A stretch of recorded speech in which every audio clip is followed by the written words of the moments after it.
What's happening, folks? Harush here, and today we're talking about active cell transport, or how do cells move things around with using energy. And I showed you these two pictures before, and this is a cat that's being very passive or not using any energy. On the other hand, this person is being very active and using lots and lots of energy. Actually, the type of energy he's going to be using is called ATP, and we're going to show you how this is used to move things around a cell. So first I want to go over what we're going to talk about. First is active transport, which is using energy.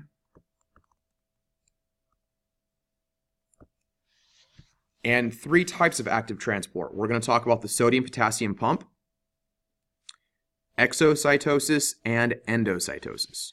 Okay, those are the three things that we're going to talk about. So first, let's go over some key vocab. Go ahead and put this into your notes, please. Active transport is using energy. Okay, so energy is being used, and it's moving against the concentration gradient. Okay, and I'll show you what that looks like in just a moment. The sodium-potassium pump, again, uses energy, and specifically what it's moving is sodium-potassium. It's keeping them separated. It's making sure those two molecules can't diffuse together. Next, we have exocytosis. Now, when you see exo, I want you to think, when you see that prefix exo, I want you to think exit. So in exocytosis, the cell is going to take something out. Something is going to leave the cell. The exact opposite of that is endocytosis. Endo. And when you see that prefix endo, I want you to think taking something in. Okay? So endo and exocytosis, they are exact opposite processes. So before I showed you this picture, and I said this is, let's say this is Black Friday shoppers, and there's a high concentration of Black Friday shoppers here, and there's a low concentration inside of the store. And it's actually easier to move with the Black Friday shoppers into the store. It'll be much more difficult to move against them, okay? So if somebody forgot their wallet, it'd be very difficult to move against the crowd, okay? So that's moving with the gradient. Going with the crowd is moving with the concentration gradient. In contrast, active transport moves against the gradient. And as you can see, it's a little more difficult and requires more energy to move against the concentration gradient, to move against diffusion. Okay, and that's why it requires energy. So, another visual for you guys. Passive transport moves from high to low concentration. In contrast, active transport moves from low concentration. It's the exact opposite. It moves from low concentration back to high concentration, and it's going to keep a concentration gradient. It's not going to allow equilibrium to happen, okay? Now, what is required to do that is energy. In order to keep everything separated, in order to keep all of these molecules in one corner, okay, we have to have energy. We're going to have to use work. And that's what's going to keep it from diffusing across the entire room and making equilibrium. Okay, so energy has to be used to keep a gradient. So let's look at the sodium-potassium pump. This looks pretty similar to the carrier protein that we saw before. However, this one requires energy to function. The carrier protein didn't require any energy. This one requires ATP. So we have our sodium molecules here, and we have our potassium molecules here. And if you notice, there's a difference between the two. There's more sodium outside of the cell. We'll say this is the outside. There's more sodium outside, and there's more potassium inside. We'll say this is the inside of the cell. Okay? So what's going to happen is this sodium-potassium pump is going to use energy. It's going to use ATP, and watch what happens. We're going to have some sodium bind to the pump. ATP breaks off. When this breaks off, we get energy. Okay, energy is released. And that energy is going to drive the pump to change its shape. Sodium moves out of the cell. Now potassium is going to move into the cell.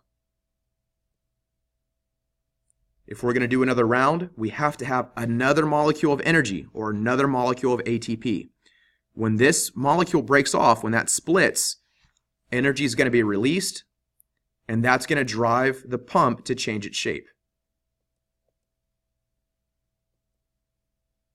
And what's the whole purpose of this? Why is this functioning that way? Why is this important? Well, we're actually keeping sodium out of the cell and potassium in the cell. And what this allows, this actually allows our movement, okay? And we'll talk about this a little bit more later on, okay?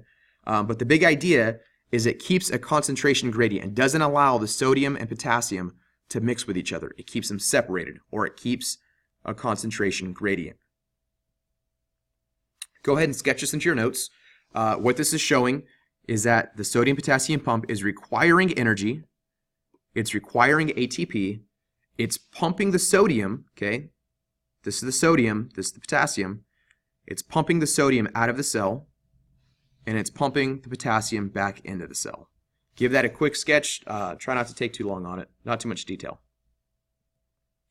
So again, before I had showed you the channel proteins and the carrier proteins, and what's the big difference between these is that these transport proteins don't require ATP. The sodium-potassium pump does require ATP to keep the sodium and potassium separated. Next, let's look at exocytosis. If you notice, this right here, we've talked about a vesicle. This right here is a vesicle. Okay? And what's going to happen is, let's say that there's some molecules. We'll just say that these are proteins. We'll say there's a protein in here. And this transport vesicle, if it wants to move this protein out of the cell, the vesicle is actually made up of a plasma membrane or cell membrane, just as your cell is. So what's going to happen is, to move something out, this membrane is going to fuse to the side of the cell, and it's going to just push its contents out. Okay? And that's exocytosis, using a vesicle to transport something out of the cell. In contrast, endocytosis is the exact opposite. To take something into the cell, a vesicle is formed from the membrane.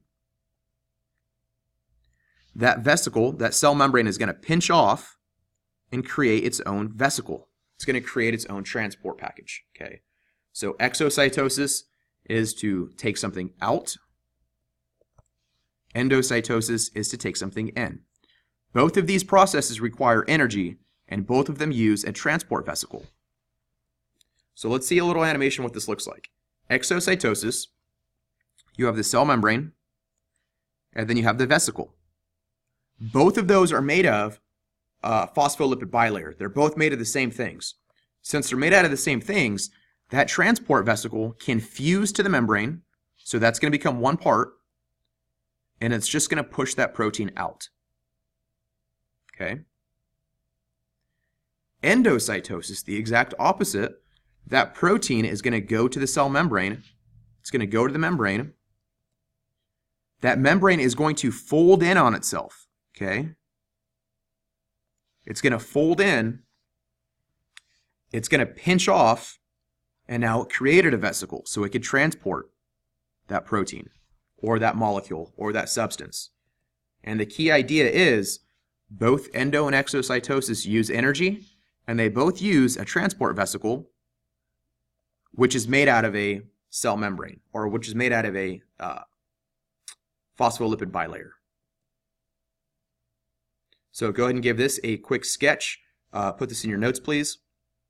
Just a quick picture of endocytosis and exocytosis. And a quick recap. We said active transport uses energy to move against the gradient.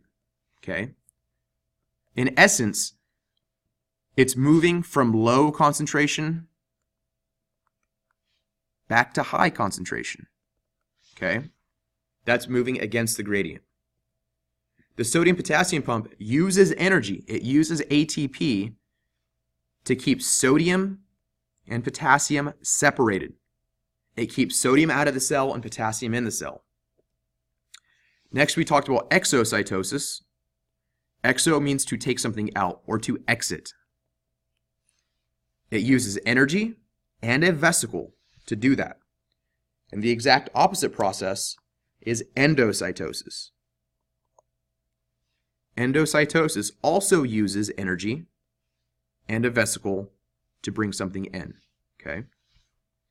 All right, that is it for today, and I'll talk to you guys later.